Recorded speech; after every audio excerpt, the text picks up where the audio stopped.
एक वफाकी वजीर एक पाकिस्तान के सीनियर सहाफ़ी को घौंसा मारता है भरी बज़म के अंदर और एफआईआर दर्ज नहीं हो रही है जी।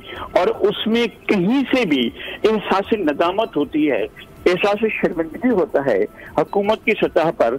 और हुकूमत कभी इस बात को महसूस करती है कि हम एक संगीन गलती के जुल्म के मर्तकब हुए हैं और इंतहाई मोतबर सहाफ़ी को, अच्छा सहाफ़ी समी साहब तो बड़े सहाफ़ी हैं, मैं कहता हूँ किसी आम से आदमी को भी किसी वजीर का क्या मनसब है कि वो जो है इस तरह महफिल में जाकर, महफिल में या तन्हाई में घोंसा मारता फिरे और उनको किसी की भी तौहीन करे, तजलील करे।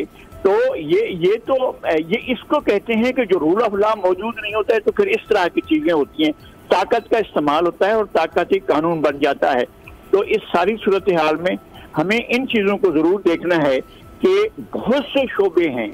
हम एक शोबे को तो पकड़ लेते हैं कि हमारे सियासी अमल में शरीक लोग जो है वो किस तरह के जराइम कर रहे हैं और यकीनन कर रहे हैं, ऐसा नहीं है कि नहीं कर रहे हैं, लेकिन जिन्होंने इंसाफ देना है वो इंसाफ दे रहे हैं, बिल्कुल। जिनने इंसाफ मांगना है वो इंसाफ मांग रहे हैं, जिनने पूरे का पूरा केस तैयार करना है वो केस तैयार कर रहे हैं। यही होता है तरीका कि जाकर अब जब अदालतों में जाएं तो अदालतें कहें कि नहीं जी इसमें तो कुछ साबित ही नहीं हुआ है, छोड़कर और लोग जो है बेल भी ले लेते हैं, फ्री भी हो जाती है। बजा फरमाया सर, बजा फरमाया। रुमीना साहबा, ये मैंने इसराइल की मिसाल आपके सामने रखी है, इंतहाई मामूली जुर्म, यानी जैसे पाकिस्तान में आपकी लीडरशिप हो, पीपल्स पार्टी हो, एएनपी हो, जेयूएफए हो, कुछ पीटीआई में लोग, हर पार्टी के अंदर सियासतदानों के ऊपर, इवन के परवेज मुशर्रफ साहब की हुकूमत के ऊपर भी बड़े संगीन किस्म के करप्शन के, बदउनवानी के, डिसऑनेस्टी के, मिसयूज ऑफ पब्लिक ऑफिस के, मिसयूज ऑफ नेशनल एक्सचेकर के इल्ज़ाम, बड़े बड़े इल्ज़ाम।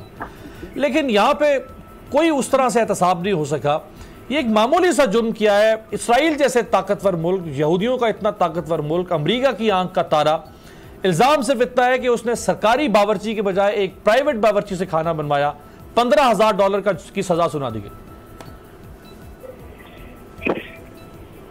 जी, सबसे पहले तो बहुत शुक्रिया आपने प्रोग्राम में दावत देने के लिए, and I am so sorry कि मैं पहुंच नहीं पाई because of one sort of emergency.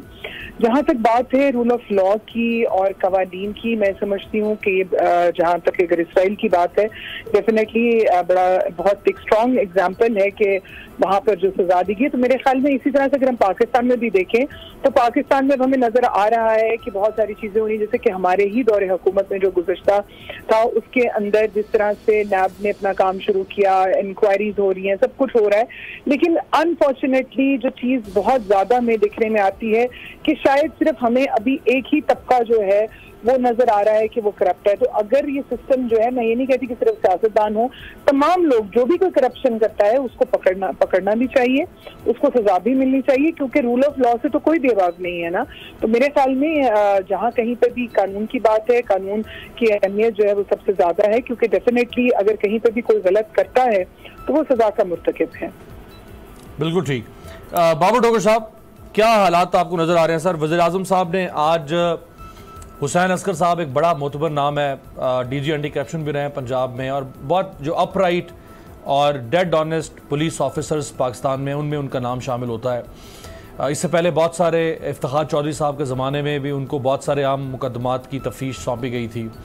Hussain Asghar साहब को लगा दिया है उन्होंने उस कमीशन का सरबराह, जिस कमीशन का इमरान खान साहब ने, जिसका ऐलान उन्होंने किया था बजट अनाउंस होने के बाद, जो कमीशन तहकीकात करेगा 10 साला जो 2008 से लेकर 18 तक जो कर्जे लिए गए, लेकिन अभी तक मजीद इसके TOR जो है वो वाजे नहीं हो सके कि इसके अलावा प्राइम मिनिस्टर इस कमीशन को और कौन कौन सा मैंडेट देंगे, इसके अलावा ये जो कर्जों की तहकीकात है।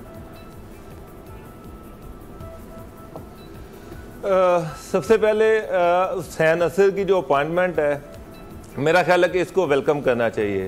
हुसैन असगर PSP ऑफिसर हैं, ग्रेड 22 में रिटायर हुए हैं। इससे पहले DG एंटी करप्शन पंजाब वो थे जब वो रिटायर हुए।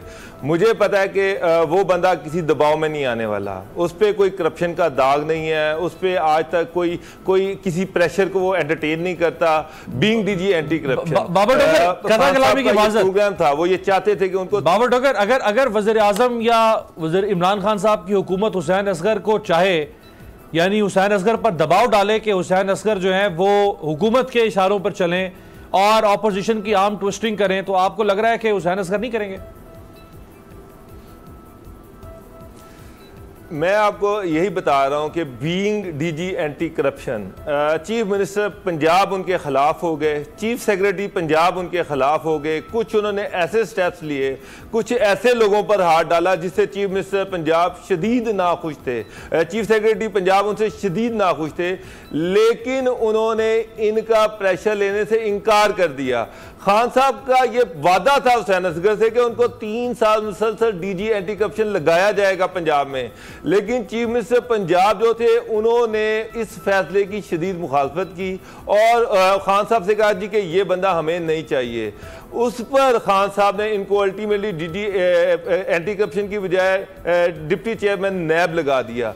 तो एक चीज़ की तो मैं वजाहत कर दूं, मेरे उनके बड़े बेताशा बैचमेट्स कुलीग्स उनके मेरे अच्छे दोस्त हैं, खुद मैं हुसैन असगर साहब से बेताशा मिल चुका हूं, लेकिन वो किसी प्रेशर में आने वाला बंदा नहीं है। अगर खान साहब ये समझते हैं कि वो उसको प्रेशर से अपनी मर्जी का रिजल्ट निकलवा लेंगे तो यकीन जाने कि हुसैन असगर से अपनी मर्जी का प्रेशर डालकर उनसे अपनी मर्जी की चीजें नहीं निकलवा सकते। वो बंदा मेरिट पे काम करेगा, उसके कोई हैंगअप्स नहीं है, उसके कोई कपबोर्ड में स्केल्टन्स नहीं है। मैं आपको एक चीज बताऊं, उसने शादी की नहीं, कोई ऐसे इश्यूज है नहीं है, कोई वो बड़ा सिंपल और सादा जिंदगी गुजारने वाला आदमी है।